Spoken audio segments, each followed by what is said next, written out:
tonight we'll continue with our theme that we've been working on for several months now, which is the Noble Eightfold Path. And earlier on, some weeks ago, I gave a talk on wise intention, and I'll continue with that topic today. And so to give a little bit of context, which I do every time I talk about this, is the Noble Eightfold Path is the path that the Buddha was teaching us to attain ultimately awakening, so complete freedom from any type of suffering or difficulty.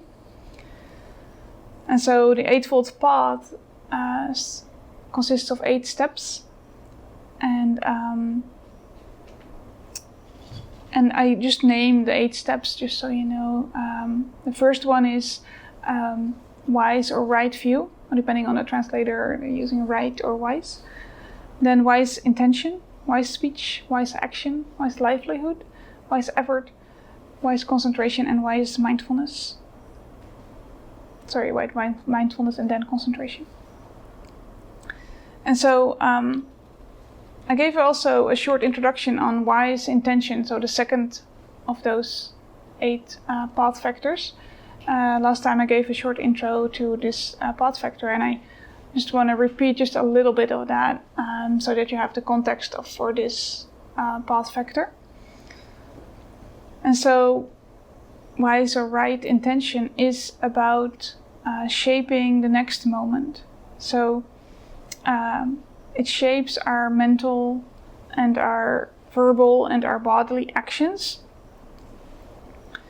And in that way, it's actually intertwined with the path factors that come next to it, after it. So right speech is fueled by whether your intention is right or wise or not so wise. Maybe same with action, and same action through body and action through mind. So thoughts even can have intentions behind them. And so any action is basically, whether it's through body, speech, or mind, is fueled by an intention. And so intentions are pretty important. They really shape our lives in a way. And so it's actually through our intentions that we can shape the future, and we can change the past, but we can start to shape the future. And the Buddha taught us through this path factor of wise intention that there can be wholesome ways to do that, ways that are onward leading, and ways that are not so wholesome, or that could be not so beneficial, even harmful to ourselves or to others.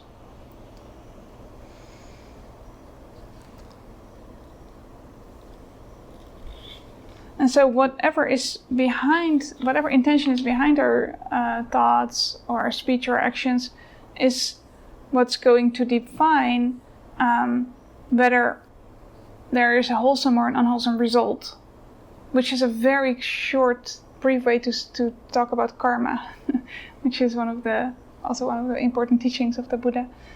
Karma is about that our intentions shape what shape our future. So the more wholesome intentions we can have, the more wholesome our future will be, or the more wholesome moments we'll have in the future. That's what karma is about. And so the Buddha described 3 specific wholesome intentions. He talked about the intention of renunciation, the intention of non-ill will, and the intention of harmlessness. And so if you positively frame that, then renunciation is just renunciation, letting go. And then non-ill will, you could say, is goodwill or kindness. And harmlessness we can phrase as compassion. And so I want to talk a bit more in depth today about kindness and compassion. And last time I spoke about renunciation in depth. So if you're interested in that, then it's on the website if you want to listen back to that. And so the second of the wise intentions So we got renunciation first, and then comes goodwill, is the second one, or kindness, which has as the opposites ill will and anger and aversion are all kind of opposites of kindness. And so the Buddha actually often speaks in those terms of not this, not that. So non-ill will, that's how he describes it, as non-ill will. He doesn't describe it as kindness. That's kind of our Western minds who like the positive framing, who like a positive word instead of like this negative negation, I guess. And so I think actually that in this case it can be helpful to see it as non-ill will, because it lowers the bar a little bit. Because if as long as we don't have ill will, there's the intention of non-ill will. So every time non-ill will, there's no ill will in your mind, you're having this wise intention already. So that's it can be pretty neutral. It doesn't have to be like full on, like glowing metta. So I think that's kind of encouraging in a way. And so you can pay attention to that, like, oh, I actually don't have any ill will right now, great. So I already have this wise intention. And you can also start to pay attention to when there is kindness present, or where there is the opposite present of kindness or care or goodwill in any form. And so also then you can notice, oh wait, this right intention or wise intention of goodwill is here. And so the classic way to cultivate this wise intention is through the metta practice, the loving kindness practice that we just did tonight. And doing this practice is actually said to be an antidote to anger and to aversion. So if you're ever finding yourself in an angry mood, or you just feel kind of aversive, and you do some metta, and it's often easiest, or it works best if you do it for an easy being, because then it's easier to get those juices flowing. And then you can see, does it change? Does the anger soften a little bit? Maybe it's not fully gone when you practice some metta, but there might be the edge might be taken off. And sometimes it does fully dissolve.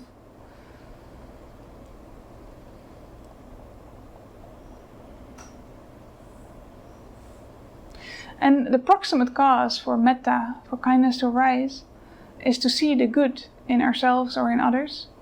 So especially when we do the practice, it can be helpful to actually tune into the goodness that you notice in this other being. Like maybe you're taking your dog as the object of your attention, and you can see just the pure goodness that your dog is. Just there's no harm in the dog, right? They're just them. So you can just reflect on that, and then you can automatically kind of, or it's the cause could be that could be the cause for the kindness to arise. And you can even do that with yourself, seeing your own good qualities, which is really hard for us Westerners often, to see our own good qualities. But the Buddha actually encouraged that as a very wholesome way of engaging with ourselves, to also see that we have wholesome qualities, we have good qualities. And that can sometimes help to generate this, is to think of what would a friend say about us? What kind of good qualities would a friend see in us? And then go from there, because it can often be challenging to see or to acknowledge our own good qualities, like as if we're being arrogant or something then. Because this reflection on our own good qualities is not at all about arrogance. It's really about cultivating wholesomeness and cultivating this goodness in ourselves. So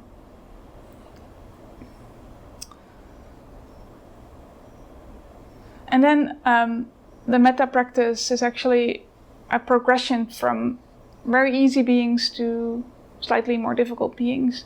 The formal practice, as it's being taught in the discourses, or not in the discourses, but in the commentaries. And you can also try that yourself, like try a slightly more difficult being, a more complex being, and see if you can see some goodness in them. Maybe an irritating colleague, or someone in the public eye that you feel strongly about, that you can see like, oh, maybe there are some good qualities. Maybe they have family members that love them, so there must be something good, right? there.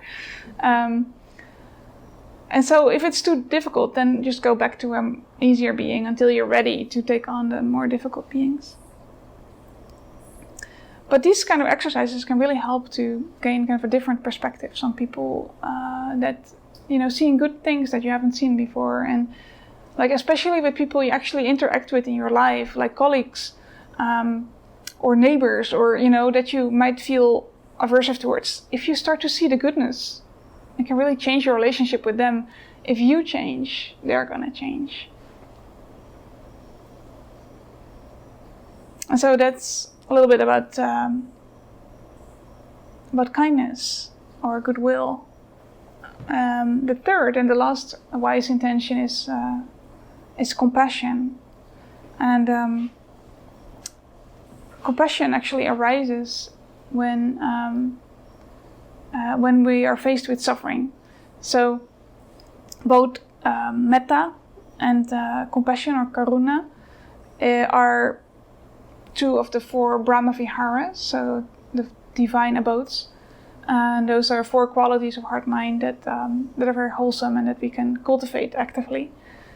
And so metta is arises in normal kind of social situations, and karuna is actually, it's kind of the response that might arise when suffering is present.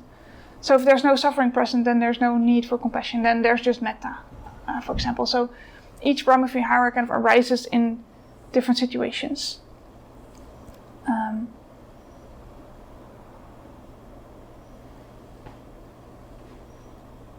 And so the experience of compassion is actually loving and caring and warm, and can have this wish to alleviate suffering. So compassion is very different from like pity, or kind of sometimes what you sometimes have when your friend is going through some really difficult time and you kind of really feel really hurting in your heart. That's then not compassion. There might be some compassion flavor to, next to it, but the hurting, if you're hurting with someone else, you're actually hurting yourself. So actual compassion is a wholesome and positive state of heart mind.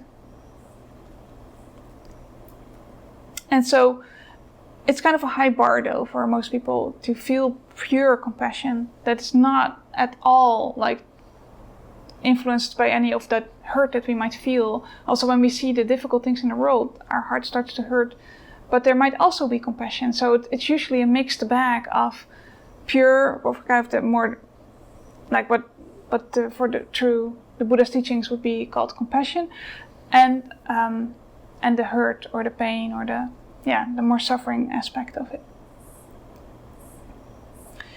And so don't be like discouraged if you don't feel this pure compassion that I'm talking about, because it's gonna be like this journey towards that. It's not gonna be right away that we can feel this in a pure way.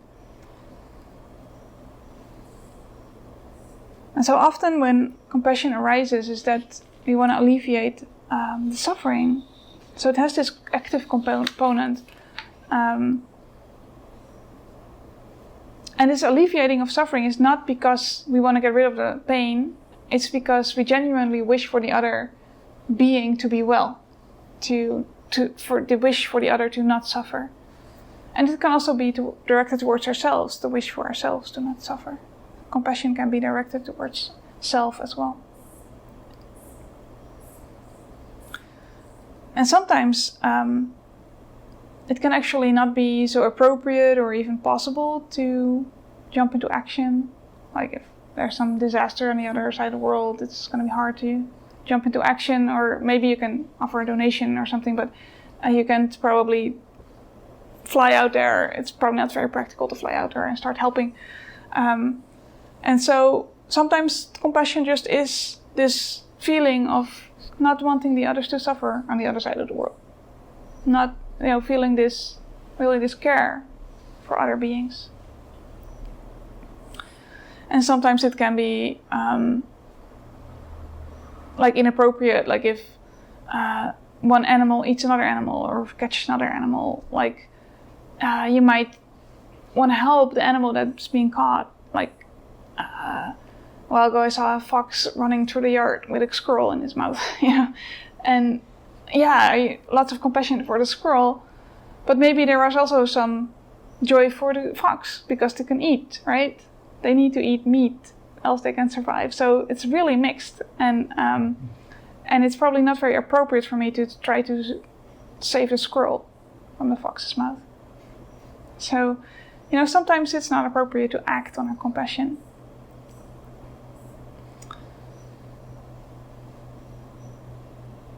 And so the same for this intention is, as I was speaking about with the intention for non-ill will, the Buddha describes this intention as harmlessness.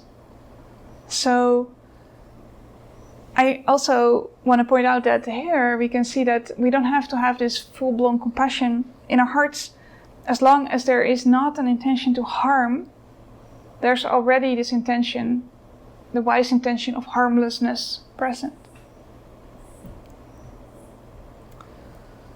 And so I like that because this also lowers the bar for the wise intention around harmlessness.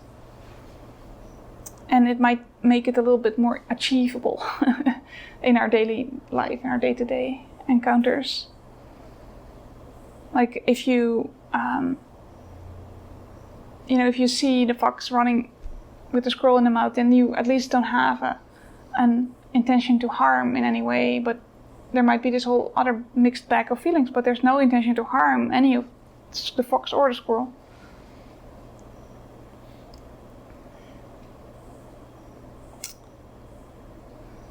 And so there's also a compassion meditation in the scriptures. And so also the compassion meditation uses phrases directed to these different types of beings. And the easiest being for compassion is a dear being who experiences some suffering, some difficulty in their lives. That's considered the most easy being. But you can use any being that feels easy to you to feel compassion towards, of course. And so a phrase could be, may you be free from suffering. May you be, like some of the metta phrases are actually more compassion phrases. May you be healthy, could be maybe a compassion phrase as well. Especially if someone is hurting or have some health issues going on.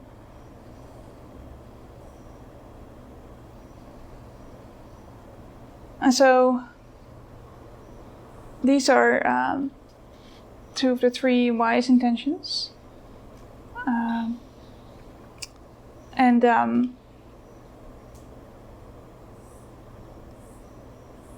I want to wrap up this part, this part 2 of the series on wise intention with some more general reflections on wise intentions.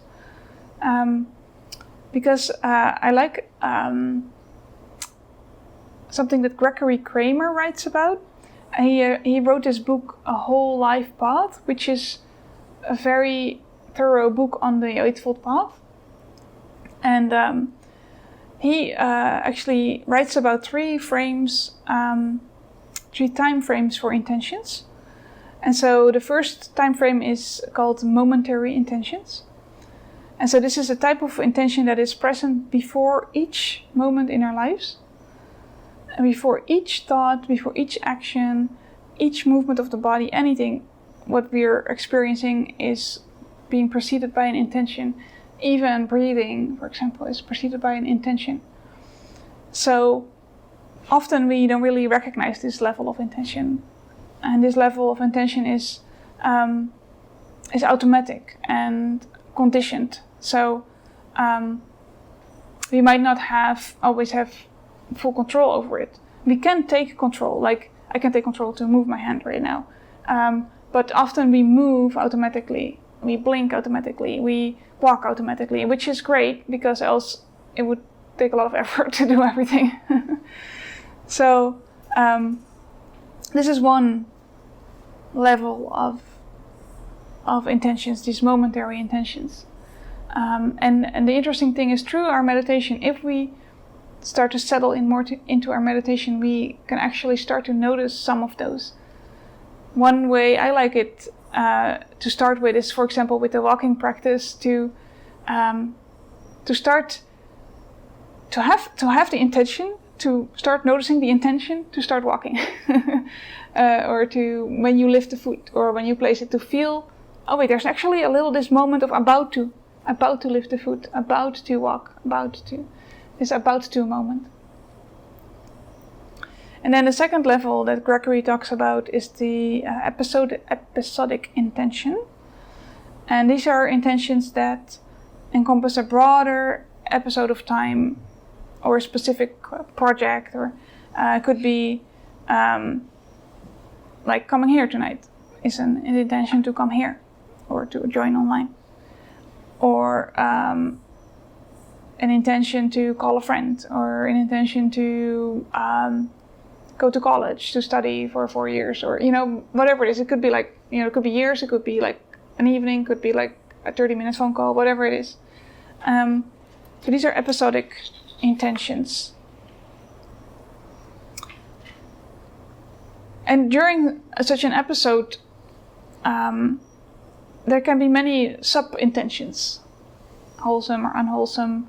Like if you're going to college, there are lots of sub-intentions, like, buying your books and going to the lecture and whatever, And so then the last level, a third level of intention that Gregory Kramer describes, is what's called overarching intentions.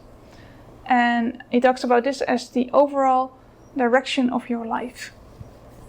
And so a very Buddhist example would be to have an overarching direction for your life to attain awakening. Could be a very Buddhist intention. Or maybe for you, it's more of like something like having a good life, or a life based on kindness and compassion, or whatever it is. Each of us, it will be something different. And it's very worthwhile to tune into that. What is actually your overarching intention for your life? And maybe it changes over time.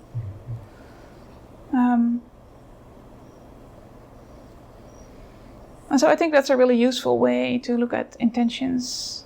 These momentary intentions, these episodic intentions, and the overarching intentions.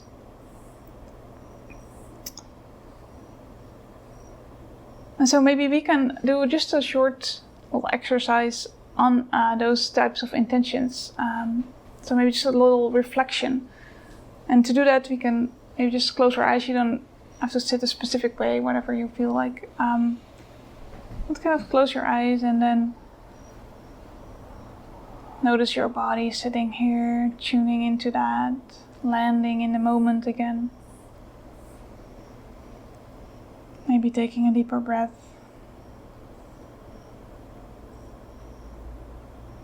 And then tune into the first level of intention. Maybe there's a slight intention to move something, like you feel like one of your limbs is uncomfortable, and there's this little intention, even though you don't act on it. This feeling of, I need to do something.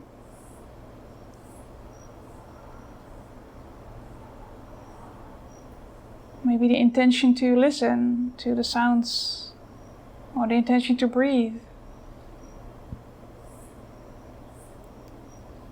And so these are very subtle. And so no worries if you are not aware of this level of intention.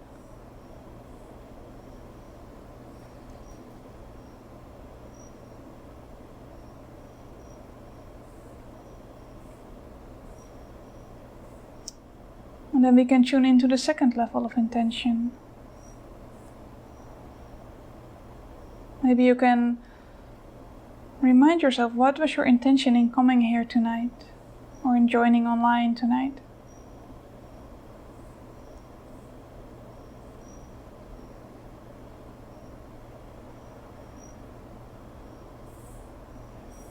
And maybe you can also see that while you were coming here, while you are here, that there were many different other intentions that happened. Intention to get into your car or to turn on the computer.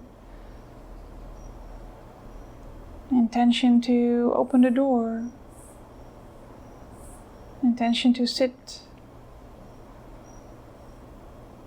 Intention to move, whatever it was.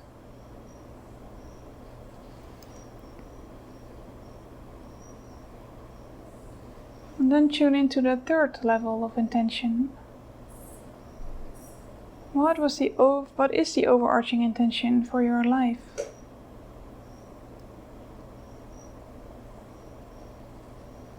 Maybe you have more than one intention for your life.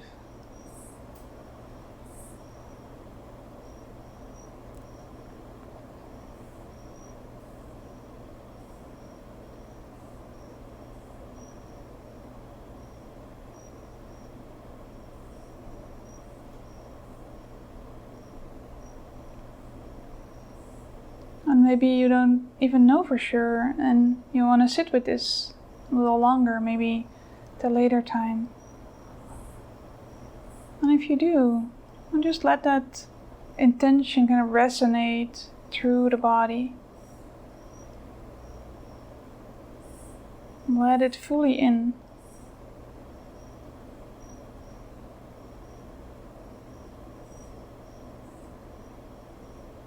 Maybe you can really kind of let it sink in and feel it in your cells.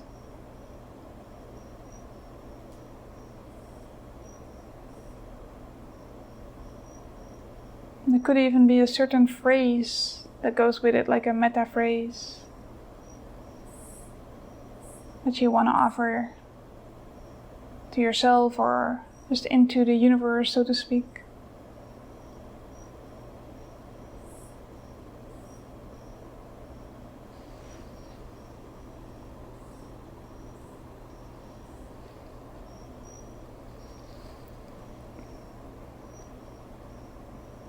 And then we can let go of the practice, noticing the body again. Body touching the earth through the floor or the bench or the chair or the cushion.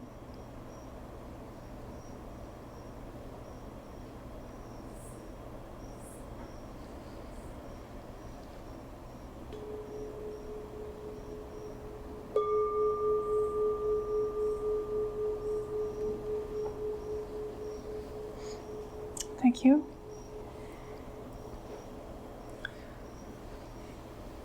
And then I'd like to end with a quote from the Buddha. And the first part of this quote I've used many times, so you've heard it maybe before. I'll offer the rest of the quote as well, what he says after this. Whatever one frequently thinks and ponders upon, that will become the inclination of the mind. That's the part I use a lot. And then the Buddha continues. If one frequently thinks and ponders upon thoughts of renunciation, then one's mind inclines to thoughts of renunciation. If one frequently thinks and ponders upon thoughts of goodwill, then one's mind inclines toward thoughts of goodwill. If one frequently thinks and ponders upon thoughts of compassion, then one's mind inclines to thoughts of compassion.